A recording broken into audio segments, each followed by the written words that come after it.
देखिए Akhilesh court room में ही मौजूद थे। अखिलेश, ये बहुत बड़ी राहत है और मुझे लगता है कि 1500 छात्रों के ग्रेस मार्क वापस होने से रैंकिंग में बहुत बड़े बदलाव हो सकते हैं। बिल्कुल बिल्कुल 1563 जो कुछ याचिकाओं में एक मामला था, आज एक याचिका में था कि वो सिर्फ ग्रेस मार्क पे उसने सवाल उठाए थे और उस पर एनटीए ने पहले ही कह दिया कि हम 1563 को हमने प्रपोजल दिया है कि वो अपना या तो पुराना नंबर रखें या हम फिर से एग्जाम कराएंगे। उन 1563 को ही इजाजत होगी कि जो लोग चाहें नए तरीके से शामिल होना चाहें वो शामिल हो जाएं, उनका वो अंक जोड़ा जाएगा जो नई परीक्षा होगी और उनके सबके 1563 के ग्रेस मार्क हटा दिए जाएंगे।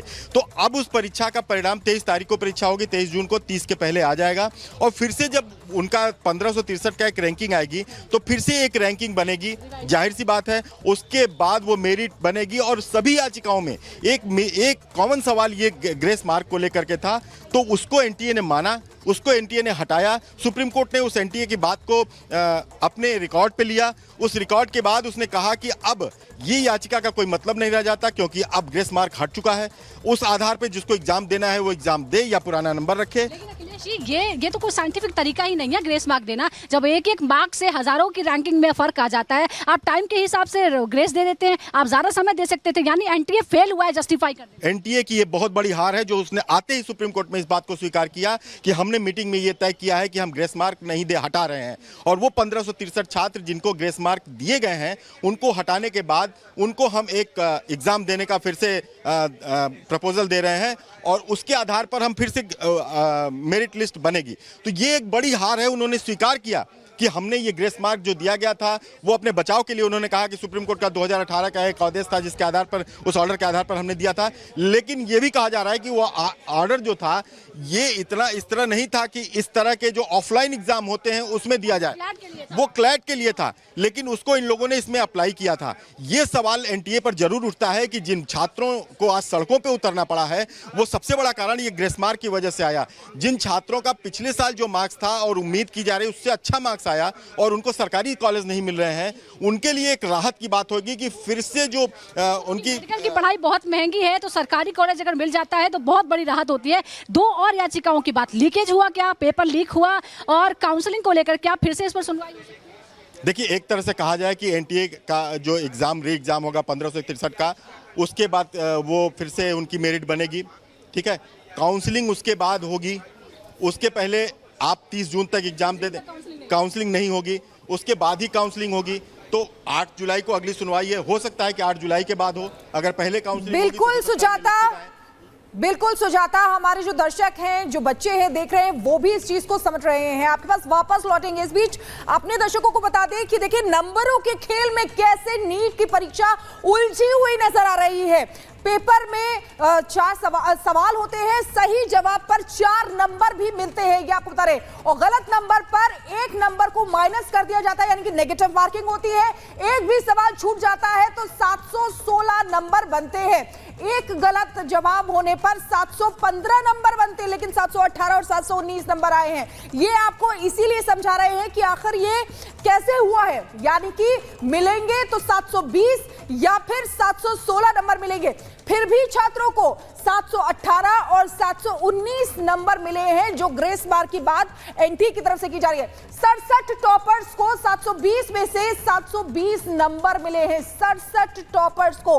और ये जो फर्क आया है, ये जब ग्रेस मार्किंग हुई है उसके बाद ही ये फर्क आया है। जो लिस्ट में बदलाव हुआ है वो इसीलिए हुआ है जो ग्रेस मार्किंग एनटीए की तरफ से हुई है। तो देखिए किस तरीके से नीट की परीक्षा जो है नंबरों में उलझी हुई है, ये हमने आपको बताया। और अब एनटीए की तरफ से अपना पक्ष भी रखा गया है। और तीसरा ग्रेस मार्क्स का इशू था। तो आज ग्रेस मार्क्स का इशू कोर्ट ने कंसिडर किया है और उसमें ये कोर्ट ने ये बोला है कि कोर्ट एनटीए ने आके क्लैरिफिकेशन दिया है, कमेटी बनाई जिसके बेसिस पे कोर्ट ने ये बोला है कि ठीक है, जितने भी स्टूडेंट्स ने जिनको ग्रेस मार्क्स अवार्ड हुए हैं ये सब दोबारा से अपीयर होंगे 23 जून को और इनका रिजल्ट 30 जून को डिक्लेयर किया जाएगा।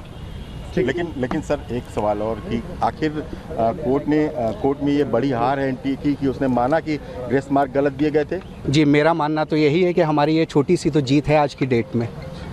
कि उन्होंने आके ये चीज़ कोर्ट में मानी कि हाँ ग्रेस मार्क्स गलत तरीके से दिए गए थे। उन्होंने एक कमेटी बनाई और उन्होंने सारा कैंसिल करके फिर से एग्ज़ाम करवाने के लिए बोला है। लेकिन अगर ये 1563 लोग फिर से एग्जाम देंगे तो फिर से मेरिट या जो कहते हैं कि क्राइटेरिया उनकी रैंकिंग है फिर से डिसाइड होगी। ये इशू अभी भी हमारे पास ओपन है, जिसको हम आर्ग्यू कर सकते हैं 8 जुलाई को कोर्ट के सामने। अभी हमारा इशू पूरी तरीके से क्लोज नहीं हुआ है, क्योंकि कुछ स्टूडेंट्स ऐसे हैं जिन्होंने पिटीशन नहीं फाइल की थी, वो अभी भी कोर्ट के सामने नहीं है। तो उनका इशू अभी भी रेज होना बाकी है, जो कि हमारे पास अभी भी ऑप्शन खुला हुआ है। हम 8 जुलाई को कोर्ट के सामने ये इशू ओपन करेंगे। Thank you sir. अपना नाम बताइए। चलिए आप श्वेतांक। किसकी तरफ से? अब आप कर लो। मैं पिटिशनर अब्दुल्ला जी की तरफ से। इंग्लिश में कर लो। किसका माइक?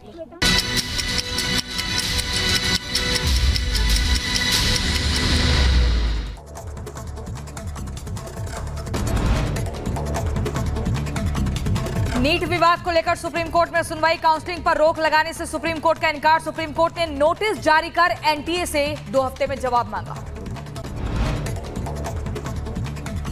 नीट विवाद मामले में एनटीए ने रखा अपना पक्ष। 1563 छात्रों को मिली ग्रेस मार्किंग। ग्रेस मार्किंग वाले छात्र फिर से दे सकते हैं एग्जाम। 23 जून को ग्रेस मार्किंग छात्रों की होगी परीक्षा। 30 जून को आ सकता है परीक्षा का परिणाम। गुजरात के वडोदरा में कैंसर मरीज ने हासिल की बड़ी कामयाबी। मौलिक पटेल नाम की शख्स ने बीमारी के साथ नीट परीक्षा को पास किया। लखनऊ में अवैध निर्माण पर बुलडोजर कार्रवाई। अकबर नगर में लगातार चौथे दिन बुलडोजर एक्शन। अब तक कई अवैध निर्माण ध्वस्त किए गए। बुलडोजर एक्शन के बाद इलाके को खाली करते दिखे अतिक्रमणकारी। अकबर नगर में लगातार जारी है अवैध निर्माण पर बुलडोजर कार्रवाई। आंध्र प्रदेश के गुंटूर में आरपीआई के कार्यकारी अध्यक्ष के कार्यालय में बदमाशों ने लगाई आग। पुलिस मामले की जांच में जुटी हुई है। दिल्ली में जल संकट के बीच मुनक नहर पर रखी जाने लगी है निगरानी। पुलिस की टीम बाइकों से नहर के आसपास पेट्रोलिंग कर रही है। यूपी के बहराइच में आंखों के अस्पताल में मिला युवक का शव। मृतक के परिजनों ने दबंगों पर लगाया हत्या का आरोप। मकान को लेकर दबंगों से हुआ था विवाद। गाजियाबाद में मुठभेड़ के दौरान पुलिस ने एक लुटेरे को पकड़ा है। आरोपी पर लूटपाट और चोरी के दर्ज हैं 3 मामले।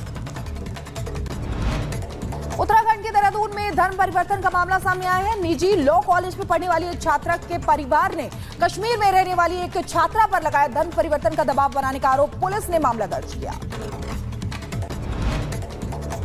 लगातार हो रहे आतंकी हमलों को लेकर एक्शन में जम्मू कश्मीर पुलिस ने 4 आतंकवादियों का स्केच जारी किया है। आतंकियों पर 20 लाख रुपए का इनाम भी घोषित किया गया है।